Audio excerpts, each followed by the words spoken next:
I was in most of them, except we missed Emu Jim. He lost a screw, and we had to come back to the States and get a new screw on him. And also, we had one lone bomb hit in the engineering department. And had to get that fixed. Crew space and ready service. Well, that was the compartment that the bomb blew up in, if I'm not mistaken. Right below that 40 millimeter, went down through that. And see, your ready service, see, there was an engineer, there was the people that got killed in there was from the engine room. There was that was off duty. Right. But that was their battle station to go in that compartment and wait.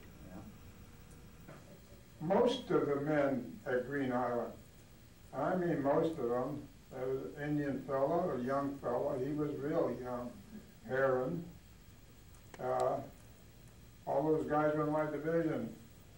Olson, those guys were all close. We used to go to muster every morning and we worked together. I want to tell you personally, those guys are right here all the time. They've never been away from me. I'm very, very sentimental about that. This used to be my berthing compartment, B205LM. And when we had an aircraft came in and dropped a bomb, it went down through, it went down from the O2 deck down to the first deck, and then in an ammunition chute it slipped on down into the second deck where this compartment was. And it blew up down there. And this was a magazine, a clipping room, as well as the berthing compartment. And this is the label plate that was posted over the door of that compartment, so you knew what compartment you were in. And I picked it up and kept it. I was up on the O2 deck at my battle station, and that bomb that was dropped went right through the deck, which was a very thin deck. It wasn't an armored deck. About 5 feet away from me, it just went shoom, right on down. And down to the main deck, where it skidded over into an ammunition chute and went down into this compartment and exploded. Didn't that just miss the guy that's sitting on the 40 millimeter? Yeah. Just right down. Right down, right there, right. Blasting, yeah. Yes. Is that when that bomb come down and hit the seat on that 20 millimeter or 40 millimeter? That was when we were hit with a 250-pound bomb. That cut that guy's dungarees on the way down. Yeah, on the way down. Until afterwards. Was on the quad 40 above the head on the fantail there. That quad 40 right there, you had a 5-inch director above it. And it just, now how's that man going to go home and say the bomb brushed him? You know, is that bomb at Green Island? And how are they going to say it brushed him? And it did. It bent the seat. And the guy gets up, and he fainted. He passed out because, you know, just. And the chaplain and the captain, they come back and is examined after, you know, and he told the chaplain, said, he said, I don't have any doubt in my mind you'll be at church Sunday. Is that right, son? You know, with us. He said, there's no doubt in my mind you'll be at church Sunday. When that 250-pound bomb hit, I was transferred out of there about a week and a half before that. Me and 5 men out of the 5th Division was transferred to top side. And there was 24 men and a board of relief men in there, and an officer was killed. And you talk about being scared? Dang right. I just got in there. I was a handler for a 40 millimeter mount for 40 millimeter on the quarter deck. And I just got in and dogged the hatch down, just by hand like this. Buddy, when that damn ship was hit, I undogged that thing like that, and I was out on the quarter deck. Nobody could have got me back in there, no matter that. Had to shut. That's where I was down. They had to shoot me.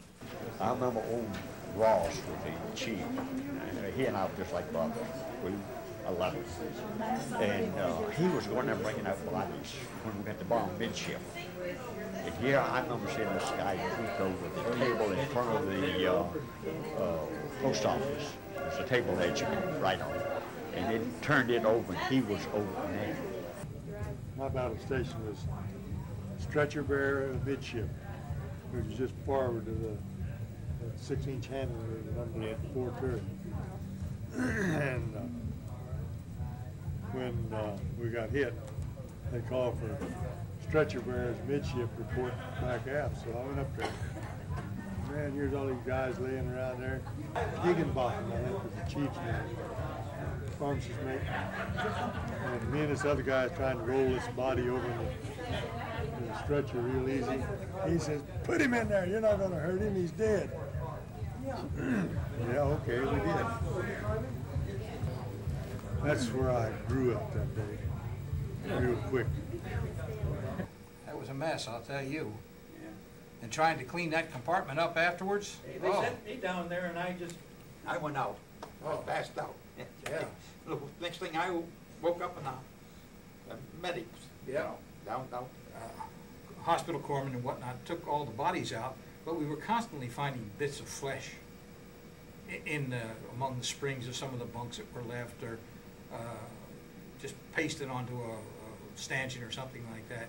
It took a long time to clean that place up. It really did. Well, they had an arm in our, whenever we had that 250-pound bomb, they had an arm in the air conditioner for about 3 months. Oh, yeah. That damn thing. We couldn't find it. I remember that. They couldn't find it. There was an electrician. The electrician had both arms off and both legs. But that arm was in there. And Put they him never in a basket and shipped him back home to his folks, and he kept hollering, "Kill me. Don't let me go back." He said, "Shoot me." He said, "Do anything. Don't let him send me back." No arms, just took them off just like they'd done it with a saw. And they couldn't find his arm, and it started stinking down there where we eat, you know. That happened It smelled body, you know, and then finally they went down through the R Division, went through and took it off, and there they St. found it. Valentine's Day we was here, 14th of February. February. But you see, there's a lot of guys went through things worse than death. I have to suffer with these.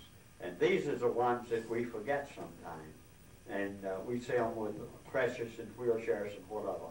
But this little guy, we was great buddies. I can't remember his name. I was in shipbuilder, and we traded things back at the ports. And he would bring the ammunition on what I give in return. Most of the time, what I could give in return for a favor from the other division, we'd run a air duct down to the bunk to cool them off. Blossom.